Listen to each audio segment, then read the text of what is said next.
आई साहेब काय करायला लागला हो?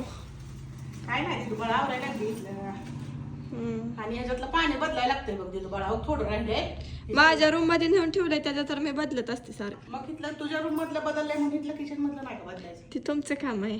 आणि मग तिथं बाळा वॉलपेपर लावलाय मस्त वाटतंय का नाही हो पण हे इतका आपल्याला व्यवस्थित काय लावलाय नीट आणि लावता इथं आलं नाही. तो असं एवढं कसं ही गुंडाळी झाली एवढी ती एकदम चिकट बसतंय त्यामुळे ती एकमेकाला चिटकला असेल ती परत काढता पण आलं नाही. आणि एवढं असं चिकट बसतंय तर ती निघत नाही कसलं सुद्धा बघा म्हणजे भारी त्याला लावायचं म्हणजे एवढी आयडिया नव्हती आम्हाला त्याच्यामुळे लावताना जरा अपघात झाली आणि कसलीच धूळच दिसून येत नाही पूर्ण असं. आणि एकदाच मागवलेलं ती एकच झालंय एवढं म्हणजे शिल्लकच राहिलं नाही तेवढंच झालंय आणि थोडं आणि मागवायचंय लावायचंय पण काय मागवलं नाही आणि मागवायचंय पण ही कसं दिसतंय असं तर ही केलंय बघा पाणी पडो काय पडो अशी परशी असल्यासारखंच वाटतंय बघा आणि एवढं छान दिसतंय का नाही कलर पण मला आवडलाय म्हणून ही मागवलाय तर तुम्हाला कसं वाटतंय कमेंट करून सांगा बरं का नक्की.